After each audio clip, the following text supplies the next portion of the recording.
ஓம் முருகா அனைவருக்கும் வணக்கம். ஸோ ஃபைனலாக பார்த்தீங்கன்னா மார்க்கெட் வந்து இந்த மந்தோட கேண்டில் வந்து க்ளோஸ் ஆயிடுச்சு மந்த். ஸோ ஆல்ரெடி நம்ம இந்த ஸ்டார்டிங்கே வந்து எக்ஸ்பெக்ட் பண்ணோம். ஸோ கண்டினியூ வந்து செல்லிங் வர இடத்துல வந்து இந்த மந்த் வந்து ஒரு க்ரீன் கேண்டில் வரதுக்கான வாய்ப்பு இருக்குது அப்படின்னு சொல்லி எக்ஸ்பெக்ட் பண்ணோம். ஸோ அந்த க்ரீன் கேண்டில்னு பார்த்தீங்கன்னா ரொம்ப ஸ்ட்ராங்காக வந்து க்ளோசிங் வச்சிருக்கு. ஸோ மார்க்கெட் வந்து ஸ்டெப் பை ஸ்டெப்பாக வந்து இறங்கிட்டு இருந்துச்சு. கொஞ்சம் கன்ஃபியூஷன் போச்சு. லாஸ்ட் வந்து நல்ல ஒரு செல்லிங் வந்து மார்க்கெட்டை கீழே கொண்டு வந்துச்சு. இப்போ பையிங் எப்படி வந்திருக்குன்னா மார்க்கெட்டில் செல்லிங் எவ்வளோ தூரத்துக்கு வந்துச்சோ அவ்வளோ தூரத்துக்கு ஸ்ட்ராங்காக வந்து பையிங் வந்து க்ளோசிங் வந்து வச்சிருக்கு. பட் நிஃப்டி 50 பொறுத்த வரைக்கும் மட்டும் ஒரு இம்பார்ட்டன்டான இது என்னென்னா இன்னும் வந்து இந்த ப்ரீவியஸ் ஹையை வந்து தாண்டி போய் க்ளோசிங் வந்து வைக்கலை. ஸோ மார்க்கெட்டில் செல்லிங் வருது அப்படின்னா ஒரு ப்ராஃபிட் புக்கிங்கும் பையிங்கான கிரீன் கேண்டில் வரதுக்கான வாய்ப்பு இருக்குது. ஸோ மறுபடியும் வந்து செல்லர் தான் ஃபஸ்ட்டு ட்ரை பண்ணுவாங்க. ஸோ அகைன் வந்து மார்க்கெட் அவங்கள வந்து ஓவர்டேக் பண்ணி திரும்ப மேலே போனால் மட்டும்தான் பையிங்கான ட்ரெண்ட் வந்து டோட்டலாக சேஞ்ச் ஆகி மேலே போகிறதுக்கான வாய்ப்புகள் இருக்குது. ஸோ வந்து இன்றைக்கி வந்து சில இம்பார்ட்டண்டான லெவல்லாம் பார்த்துடலாம். ஸோ இந்த மந்த் எண்ட் வந்து நம்ம என்ன எதிர்பார்க்கலாம், ஸோ அடுத்து வந்து மார்க்கெட் கண்டினியூவாக மேலே போக வாய்ப்பு இருக்கா, இல்லை எந்த லெவலில் வந்து மார்க்கெட் பிரேக் அவுட் பண்ணிச்சுன்னா திரும்பவும் கீழே வரதுக்கான பாசிபிலிட்டி இருக்குது, இது எல்லாத்தையும் சொல்லி நம்ம இதில் வந்து தெளிவாக பார்த்துடலாம். ஸோ மந்த்லி கேண்டில் பொறுத்த வரைக்கும் இந்த மந்த் வந்து எங்கே ஆரம்பிச்சிச்சோ இந்த இது க்ளோசிங் வச்சிச்சு பார்த்தீங்களா. ஸோ எங்கே வந்து ஆரம்பித்தாங்களோ இந்த இதில் எங்கே க்ளோசிங் வச்சாங்களோ கிட்டத்தட்ட அதே ஜோனில் வந்து க்ளோஸ் ஆயிடுச்சு. கிட்டத்தட்ட பாருங்கள் 3 மந்த்தாக வந்து இந்த இடத்துல வந்து ஓப்பனிங் க்ளோசிங் வந்து கிட்டத்தட்ட ஒரே ஜோனில் தான் வச்சுக்கிட்டு இருக்காங்க. ஸோ சின்ன கன்ஃபியூஷன் லெவலில் தான் இருக்குது. ஸோ பையிங்கான இதாக ட்ரெண்ட் சேஞ்ச் ஆகிடுச்சான்னு கேட்டிங்கன்னா இப்போ இந்த கம்பேரிட்டிவ் வந்து போன வாரமே நான் ஃபின் நிஃப்டியை வந்து சொல்லியிருந்தேன். என்னென்னா மார்க்கெட்டோட க்ளோசிங் வச்சு நம்ம முடிவு பண்ணிடலாம். இப்போ இந்த மந்த் எண்ட் வந்து க்ளோசிங் எப்படி வச்சுருக்குன்னு பாருங்கள். அப்படி மார்க்கெட் மேலே போக ரெடி இல்லைனா கீழே கொண்டு வந்து க்ளோசிங் வைக்கணும். பட் வந்து நல்லா ஸ்ட்ராங்காக வந்து எல்லாத்தையும் பிரேக் அவுட் பண்ணி கேண்டில் போய் க்ளோசிங் வச்சிருக்கு. ஸோ என்னென்னா ஃபின் நிஃப்டி வந்து எவ்வளோ ஸ்ட்ராங்காக வந்து க்ளோசிங் வந்து வச்சிருக்கு பாருங்கள் மேலே. ஸோ இதோட கண்டினியூட்டி வந்து நல்லா நம்ம எக்ஸ்பெக்ட் பண்ணலாம் மார்க்கெட் வந்து மேலே போகுதுன்னு. ஒருவேளை மார்க்கெட் வந்து இந்த இடத்துல ஃப்ளாட் ஓப்பன் ஆகி திரும்ப இங்கேருந்து பிரேக் அவுட் பண்ணி மேலே போகுதுன்னா கண்டினியூட்டி வந்து திரும்ப மேலே போகிறதுக்கான வாய்ப்புகள் இருக்கும். இப்போ நிஃப்டி 50 இந்த மாதிரி இருக்கா அப்படின்னு சொல்லி கேட்டிங்கன்னா நிஃப்டி 50 தான் கொஞ்சம் டவுட்டில் இருக்குது. ஏன்னா மார்க்கெட் வந்து கீழே வந்துச்சு, பையர் வந்து இந்த மந்த் எப்படி வருவாங்கன்னு எக்ஸ்பெக்ட் பண்ணோம், அந்த மாதிரி வந்திருக்காங்க. ஸோ இந்த கருத்து வந்து நம்ம மூவ்மெண்ட் என்ன மாதிரி எக்ஸ்பெக்ட் பண்ணலாம் அப்படின்னு சொல்லி கேட்டிங்கன்னா மந்த்லி கேண்டில்லே வந்து நம்ம ட்ரெண்ட் லைனை பார்த்துடலாம். ஸோ ட்ரெண்ட் லைன் பாருங்கள், மார்க்கெட் எங்கேருந்து பிரேக் அவுட் பண்ணி கீழே வந்துச்சோ திரும்ப அந்த ஜோனுக்குள்ளே போய் க்ளோசிங் வந்து வச்சுட்டாங்க. சரிங்களா. ஸோ வீக்லி கேண்டில் பொறுத்த வரைக்கும் இப்போ என்ன நடந்துகிட்டு இருக்கு அப்படின்னு சொல்லி பார்த்தீங்கன்னா இங்கே தெளிவாக பாருங்கள், மார்க்கெட்டில் வந்து பையிங் வந்து நல்லா ஷார்ப்பாக பையிங் வந்துச்சு. ஸோ இந்த வீக் வந்து பையர் வந்து ட்ரை பண்ணாங்க. நம்ம ஆல்ரெடி வந்து இங்கே வந்து சின்னதாக ஒரு நெகட்டிவ் கேண்டில் வந்து மேலே போயிட்டு திரும்ப கீழே வந்து ஒரு நெகட்டிவ் கேண்டில் ரேஞ்சில் வந்து க்ளோசிங் வைக்கும். மறுபடியும் அதை பிரேக் அவுட் கொடுத்துச்சு அப்படின்னா திரும்பவும் பையிங் மேலே கொண்டு போகிறதுக்கான வாய்ப்பு இருக்குன்னு சொல்லி எக்ஸ்பெக்ட் பண்ணோம். ஸோ அதே மாதிரி இப்போ என்ன நடந்திருக்கு அப்படின்னா மார்க்கெட் இங்கேருந்து மேலே போணுச்சு, இந்த ப்ரீவியஸாக எங்கே ஹை வந்துச்சோ அந்த ஹையிலேருந்து திரும்பவும் செல்லிங் ஷார்ப்பாக வந்துருச்சு. கிட்டத்தட்ட இதோட பேட்டர்ன் பார்த்திங்கன்னா இன்வெர்டட் ஹேமர் டைப்பில் இருக்குது. ஸோ இந்த பேட்டர்னை வந்து க்ளோஸ் ஆகணும், இப்போ மார்க்கெட் பையிங் கொண்டு போகணும் அப்படின்னா என்ன பண்ணுன்னா திரும்ப இதே இதுக்கு நெக்ஸ்ட் வீக் வந்து ஸ்ட்ராங்காக வந்து இங்கே ஒரு கேண்டில் வந்து ஃபார்ம் ஆயிரும். ஸோ இப்படி ஒரு க்ரீன் கேண்டில் ஃபார்ம் ஆகுது அப்படின்னா என்ன அர்த்தம்னா இதோட கண்டினியூட்டி நல்லா தரப்ப திரும்பவும் மேலே போகும் அப்படின்னு சொல்லி எக்ஸ்பெக்ட் பண்ணலாம். சரிங்களா. ஸோ நெக்ஸ்ட் வீக்கோட கேண்டில் வந்து க்ளோசிங்கை வச்சு வந்து இன்னும் வந்து உங்களுக்கு கிளாரிட்டி கிடைக்கும். ஏன்னா மார்க்கெட் நம்ம ஆல்ரெடி எக்ஸ்பெக்ட் பண்ணிட்டோம் மார்க்கெட் வந்து மேலே போகுது, கண்டிப்பாக செல்லர் கீழே கொண்டு வருவாங்க. அகைன்ஸ் இதை பிரேக் அவுட் கொடுத்துச்சுன்னா இதோட கண்டினியூட்டி திரும்ப மேலே போகிறதுக்கான வாய்ப்புகள் இருக்குது அப்படின்னு சொல்லி. ஸோ எப்போனாலும் இந்த லெவலை வந்து எப்போ பிரேக் அவுட் கொடுக்குதோ அகைன் வந்து திரும்ப நம்ம மேலே வந்து ஸ்ட்ராங்கான லெவல் வைக்கலாம். ஸோ இதில் வந்து நம்ம ஒரு லாங்லேருந்து பார்த்துட்டு இருக்கிறது என்னன்னா 2 ஸ்விங்கை வந்து பிரேக் அவுட் கொடுக்கணும். அப்படி பார்த்தோம்னா இந்த 24,200 லெவலையும் மார்க்கெட் வந்து பிரேக் அவுட் பண்ணுதுன்னா நல்லா ஸ்ட்ராங்கான ஒரு கன்வர்சேஷன் வரதுக்கான வாய்ப்பு இருக்குது. இது வந்து நம்ம எப்படி தெரியும் அப்படின்னா இந்த 12 மந்த் கேண்டில் வந்து நம்ம ஆல்ரெடி அனலைஸ் பண்ணியிருந்தோம். கண்டினியூவாக பையிங் போயிட்டுருக்கு. ஸோ இந்த இயர் வந்து செல்லிங் வரதுக்கான வாய்ப்பு இருக்குது அப்படின்னு சொல்லி. இப்போ இந்த இயர் ஸ்டார்ட் ஆனப்போ மார்க்கெட் எங்கே ஹையை தொட்டுட்டு கீழே வந்துச்சோ இந்த இடத்துல வந்து பொசிஷன்லாம் ஆட் பண்ணிவிட்டு வெயிட் பண்ணிகிட்டு இருப்பாங்க, செல் பண்ணிவிட்டு. ஸோ இதை டிஸ்டர்ப் பண்ணாத வரைக்கும் வந்து உங்களுக்கு எந்த பிரச்சனையும் இல்லை. ஏன்னா லாங்கில் வந்து 3 மந்த் 6 மந்த் 1 இயர்லாம் ஆர்டர் எடுத்து வச்சுட்டு வெயிட் பண்ணிட்டு இருப்பாங்க FII DA இல்லை அவங்களாம். ஸோ வந்து எப்போ வந்து இந்த லெவல் அடிக்குதோ அப்போ திரும்பவும் மறுபடியும் மார்க்கெட் வந்து இங்கே ஒரு மேலே போக வாய்ப்பு இருக்குது. ஸோ இந்த லெவல் என்ன லெவல் அப்படின்னு சொல்லி பார்த்தீங்கன்னா 24,200 லெவல். ஸோ அதே தான் வந்து நமக்கு இங்கே ஆல்ரெடி ஒரு ஸ்விங்காகவும் இருக்குது. ஸோ மார்க்கெட் இந்த லெவல் வரைக்கும் போயிட்டு இந்த இடத்த திரும்பவும் பிரேக் அவுட் கொடுக்குது அப்படின்னா இந்த இடத்த பிரேக் அவுட் கொடுக்கும்போது நல்லா ஸ்ட்ராங்காக மார்க்கெட் மேலே போகிறதுக்கான வாய்ப்புகள் வந்து இருக்குது. ஸோ இதை எப்படி நம்ம கேட்ச் பண்ணலாம்னா நம்ம இங்கேயே வந்து ஆல்ரெடி பிளான் பண்ணிட்டோம் எங்கே கேட்ச் பண்ணணும் அப்படின்னு சொல்லி. இந்த வீக்லி கேனில் பொறுத்த வரைக்கும் நம்ம ஆல்ரெடி வந்து என்ன பிளான் பண்ணியிருந்தோம்னா ஒரு ட்ரெண்ட் லைன் வந்து மார்க்கெட்டில் இருக்குது. ஸோ ட்ரெண்ட் லைனை வந்து பிரேக் அவுட் பண்ணிடுச்சு. ஸோ இதோட கண்டினியூட்டி மேலே போக வாய்ப்பு இருக்குது அப்படின்னு சொல்லி பார்த்துருந்தோம். ஸோ இந்த 24,200 லெவல் வந்து இப்போ மார்க் பண்ணியிருக்கோம் பாருங்க ஆல்ரெடி. ஸோ இந்த லெவலை வந்து இந்த இடத்துல செல்லிங் வரும், இமீடியட்டாக இந்த பிரேக் அவுட் கொடுத்துச்சுன்னா ஒரு நல்ல ஃப்ளோவில் மேலே போக வாய்ப்பு இருக்குது. ஃபஸ்ட்டு வந்து செல்லிங் தான் ஹெவியாக வரதுக்கான வாய்ப்புகள் இருக்கும். ஸோ அது போக வந்து போன வாரமே லெவல் வந்து ஃபிக்ஸ் பண்ணிட்டோம். மார்க்கெட் எது கீழே வந்துச்சுன்னா டவுன் அதிகமாக வரதுக்கு வாய்ப்பு இருக்குது அப்படின்னு சொல்லி பார்த்தீங்கன்னா அந்த 23,000 லெவல் வந்து நம்ம மார்க் பண்ணி வச்சுருந்தோம். ஸோ 23,000 to 22,900 லெவலில் வந்து எக்காரணம் கொண்டு மார்க்கெட் வந்து பிரேக் அவுட் பண்ணக்கூடாது. இப்போ இங்கே வந்து மார்க்கெட் வந்து 23,400 லெவலில் சப்போர்ட் எடுக்குது பாருங்கள். ஸோ ஒன்ஸ் இதை பிரேக் அவுட் பண்ணி கீழே வந்தால் 23,200 லெவல் வரும். இதையும் பிரேக் அவுட் பண்ணிச்சுன்னா அடுத்து 23,000. பட் இமீடியட்டாக இங்கேருந்து யூட்டன் போட்டு மார்க்கெட் வந்து மேலே போயாகணும்.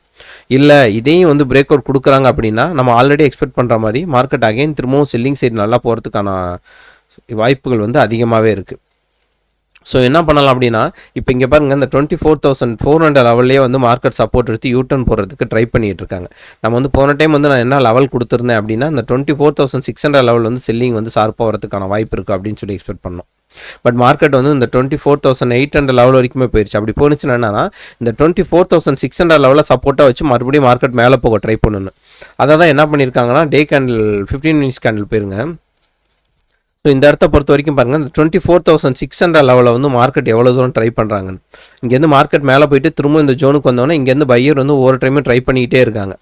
பட் வந்து ஃபைனலாக பிரேக் அவுட் பண்ணி கீழே வந்துருச்சு. திரும்பவும் கீழே வந்த மார்க்கெட் மேலே போக ட்ரை பண்ணும்போது அதே 23,600 லெவலில் மேலே வந்து மார்க்கெட்டை மூவ் பண்ண விட மாட்டுறாங்க பாருங்கள். ஹோல்டு பண்ணி வச்சுக்கிட்டு இருக்காங்க. இதுதான் வந்து நம்ம வீக்லியில் வந்து லெவல் ஃபிக்ஸ் பண்ண லெவலும். ஸோ இப்போ கண்டினியூட்டி வந்து இதை தாண்டிச்சுன்னா மார்க்கெட் மேலே போகுன்றதை நம்ம ஆல்ரெடி ஃபிக்ஸ் பண்ணிட்டோம். ஸோ எப்போ இதுக்கப்புறம் சிக்கான ட்ரேடு வந்து நீங்கள் கான்ஃபிடென்ட்டாக எடுக்கலாம் அப்படின்னா இந்த இடத்துல பாருங்கள் எவ்வளோ ஸ்ட்ராங்காக வந்து செல்லிங் வந்து வந்துக்கிட்டு இருக்கு அப்படின்னு. ஸோ அகைன் மறுபடியும் மார்க்கெட் மேலே போய் இந்த ஜோனுக்கு மேலே வந்து 1 hour கேண்டில் க்ளோசிங் வச்சா தான் வந்து ஒரு கன்ஃபர்மேஷன் கிடைக்கும், நமக்கு அகைன் திரும்பவும் பையிங் போகிறதுக்கான வாய்ப்புகள் இருக்கும் அப்படின்னு சொல்லி. ஸோ 1 hour கேண்டில் இதுக்கு மேலே க்ளோசிங் பண்ணாமல் இதுக்கப்புறம் வந்து நம்ம பையிங் எடுக்கிறதுக்கான யூஸ் வந்து கிடையாது. அதே மாதிரி பாட்டம் லெவலில் வந்து இந்த 23,000 2,900 இந்த லெவலில் பிரேக் அவுட் பண்ணி மார்க்கெட் எக்காரணம் கொண்டு கீழே போகக்கூடாது. சரிங்களா? ஸோ அது போக வந்து இப்போ மார்க்கெட்டில் வந்து இன்னொரு விஷயம் என்னத்தை நம்ம கவனிக்கணும் அப்படின்னா நம்ம வந்து பியூராக ப்ரைஸ் ஆக்ஷன் வச்சு பார்த்துக்கிட்டு இருக்கோம். இப்போ மார்க்கெட்டில் அது போக இங்கே என்ன நடந்துகிட்டு இருக்குது அப்படின்னு சொல்லி பாருங்கள். மார்க்கெட்டில் வந்து எஃப்ஐடிஏயோட மூவ்மெண்ட் வந்து பார்த்திங்கன்னா கொஞ்சம் வந்து சேஞ்ச் ஆகிறதுக்கான வாய்ப்புகள் வந்து அமைஞ்சிருக்கு. இப்போ வந்து இவ்வளோ காலம் செல்லிங் தான் கண்டினியூவாக பண்ணிட்டு இருந்தாங்க. ஸோ எஃப்ஐஏ வந்து கொஞ்சம் காலம் கண்டினியூவாக வந்து பையிங் வந்து பண்ண ஆரம்பிச்சிருக்காங்க. பட் செல்லிங் வந்து இன்னும் ஷார்ப்பாக வந்து டிஐ சைடு வந்து ஆரம்பிக்கலை. ஸோ கிட்டத்தட்ட டிஐ பார்த்திங்கன்னா ஒரு 1 year கிட்ட நியர்பை வந்து ரொம்ப மார்க்கெட்டை சப்போர்ட் பண்ணி ஹோல்டு பண்ணிக்கிட்டு இருக்காங்க. டிஐ சப்போர்ட்டில் தான் எஃப்ஐ ரொம்ப காலமாக செல் பண்ணிகிட்டு இருக்காங்க. ஸோ இந்த இடத்துல வந்து மார்க்கெட்டில் வந்து சேஞ்ச் ஆகுது, எஃப்ஐ ஒரு வேளை திரும்பவும் வந்து பையிங்குள்ளே வராங்க அப்படின்னா டிஐ வந்து இந்த இடத்துல ப்ராஃபிட் புக்கிங் வர பண்ணுறதுக்கான வாய்ப்புகள் வந்து மறுபடியும் இருக்குது.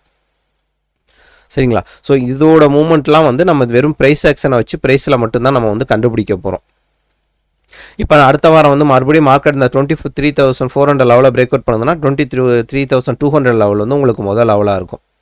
ஸோ இந்த லெவலில் வந்து மார்க்கெட் யூட்டர்ன் போட ட்ரை பண்ணும். ஸோ அப்படி ட்ரை பண்ணாலும் உங்களுக்கு ஸ்ட்ராங்கான ஒரு பையிங் வந்து எப்போ எடுக்கலாம் அப்படின்னா இந்த லெவலை தாண்டாமல் வந்து ஸ்ட்ராங்காக ஒரு பையிங் எடுக்க வாய்ப்பு இல்லை. அப்படி எடுத்திங்கன்னா இந்த இடத்துல வந்து உங்கள் ஸ்டாப் லாஸாக இருக்கும். ஃபஸ்ட்டு வந்து மார்க்கெட் இந்த ஜோன் போயிட்டோன்னா மறுபடியும் செல்லர் ட்ரை பண்ணுவாங்க.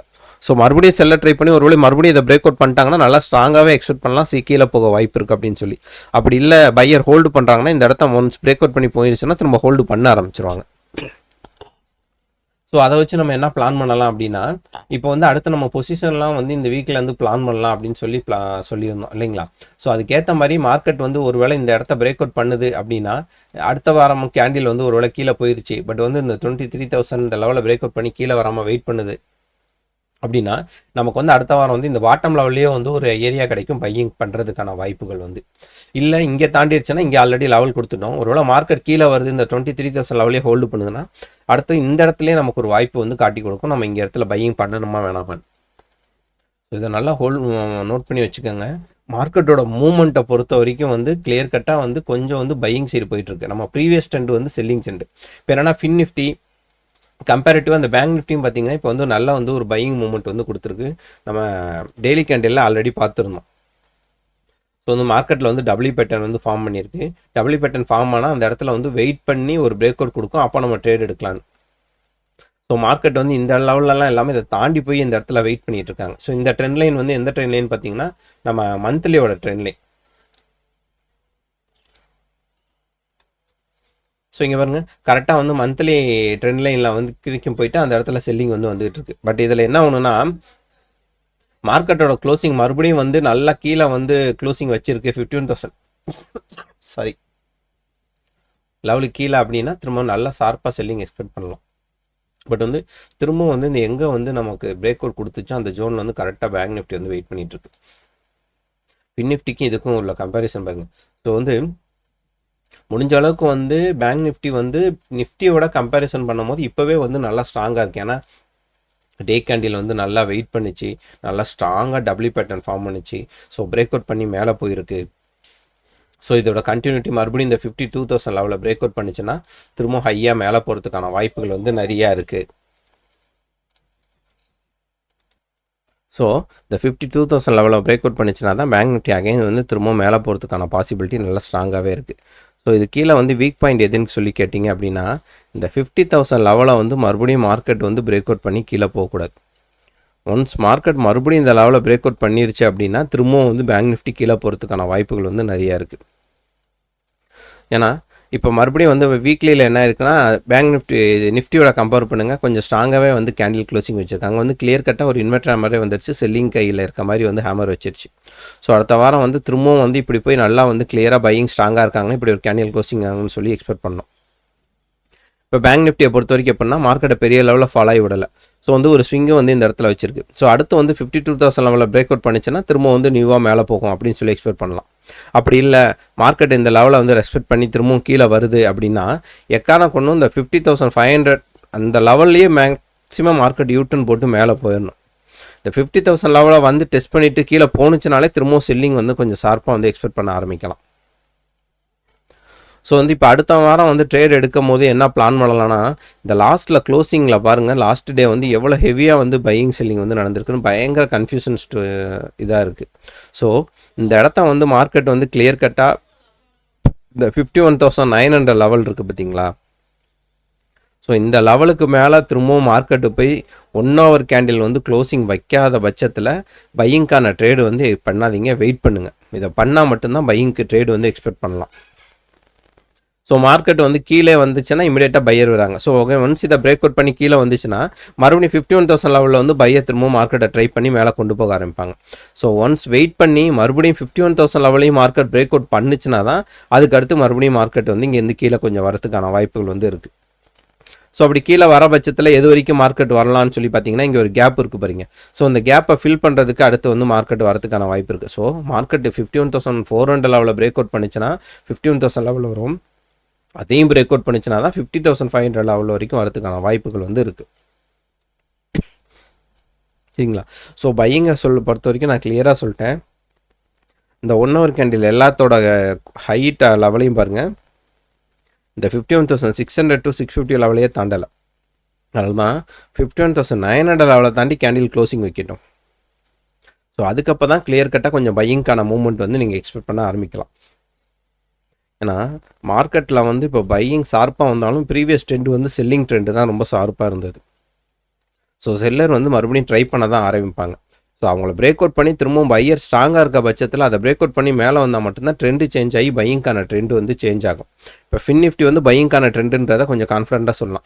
ஸோ அது வந்து அடுத்த வாரம் வந்து அதோட 50% வந்து ஹோல்டு பண்ணி அதுக்கு திரும்பவும் கீழே வந்துச்சு அப்படின்னா மட்டும்தான் திரும்ப வந்து இந்த 50%க்கு மேலே மார்க்கெட் பிரேக் அவுட் பண்ணி திரும்ப கீழே வந்தால் தான் இதோட ட்ரெண்ட் வந்து சேஞ்ச் ஆகுதுன்னு அர்த்தம். ஸோ கம்பேரிட்டிவாக பார்க்க போனோம்னா பேங்க் நிஃப்டி வந்து கொஞ்சம் பாசிட்டிவாக இருக்குது, அதுவும் ரொம்பலாம் கிடையாது. ஸோ ஃபின் நிஃப்டி வந்து இன்னும் கொஞ்சம் நல்லா மூவ்மெண்ட் கொடுக்கணும், கன்ஃபர்மேஷன் கிடைக்கணும். கன்ஃபர்மேஷன் கிடைக்கிறதுக்கான வாய்ப்புகள் வந்து இன்னுமே கொஞ்சம் கம்மியாக தான் இருக்குது. ஸோ நெக்ஸ்ட் வீக்கோட மூவ்மெண்ட் வச்சு இன்னும் கொஞ்சம் கிளாரிட்டி கிடைக்கும். ஸோ இப்போதைக்கே வந்து நம்ம பையிங் வந்து எந்த இடத்துல வைக்கலாம், ஸோ ஸ்டாப் லாஸ் எங்கே வைக்க வாய்ப்பு இருக்குது, ஸோ எந்த லெவலில் வந்து பிரேக் அவுட் பண்ணிச்சுன்னா ட்ரெண்ட் வந்து சேஞ்ச் ஆக வாய்ப்பு இருக்குது, இது எல்லாத்தையும் பார்த்துட்டோம். ஸோ இதில் ஏதாவது டவுட் இருந்துச்சுன்னா கமெண்ட் பண்ணுங்கள். வீடியோ பிடிச்சிருந்தால் லைக் பண்ணுங்கள். Thank you so much.